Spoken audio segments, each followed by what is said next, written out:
आज की कहानी है संगति। एक समय की बात है, एक राजा शिकार करने की इच्छा से अपने समूह के साथ किसी घने जंगल से गुजर रहा था। उन्हें काफी देर तक तलाश करने पर भी कोई शिकार नजर नहीं आया। वे धीरे धीरे उस घनघोर जंगल के अंदर जाते गए। वहां उन्हें एक जगह डाकुओं के छिपने की जगह नजर आई। जैसे ही वे पास पहुंचे, वहां के एक पेड़ पर बैठा तोता बोलने लगा, पकड़ो पकड़ो, एक राजा आ रहा है। राजा के पास बहुत सारा कीमती सामान है। जल्दी आओ जल्दी आओ, इन्हें जाने मत दो, इन्हें लूट लो। तोते की आवाज कानों पर पड़ते ही सभी डाकू राजा की ओर दौड़ने लगे। डाकुओं को अपनी तरफ तेजी से आते देख राजा और उसके सैनिक अपनी जान बचाकर भागे। वे तब तक नहीं रुके जब तक भागते भागते डाकुओं से कई कोस दूर नहीं निकल गए। सामने एक बड़ा सा पेड़ देखकर सब वहां रुके। कुछ देर आराम का सोचकर उस पेड़ के नीचे पहुंचे।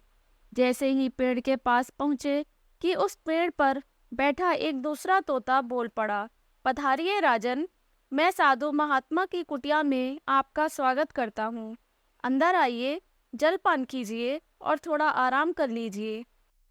तोते की इस बात को सुनकर राजा और उनके लोगों को बड़ी हैरानी हुई और वो सोचने लगे कि एक ही जाति के होने के बावजूद दोनों तोतों का व्यवहार इतना ज्यादा भिन्न कैसे हो सकता है।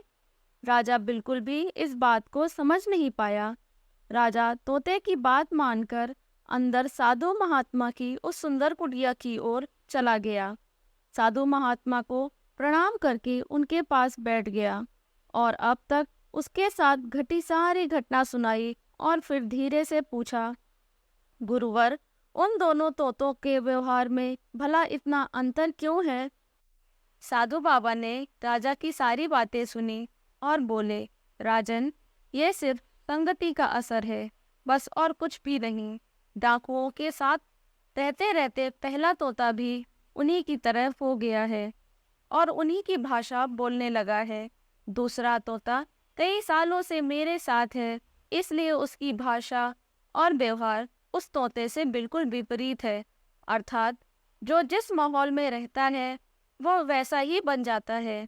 कहने का अर्थ इतना है कि मूर्ख भी विद्वानों के साथ रहकर विद्वानों जैसा बर्ताव करने लगता है, और अगर विद्वान भी मूर्खों के संगत में ज्यादा समय बिताता है तो उसके अंदर भी मूर्खों वाले गुण आ ही जाते हैं।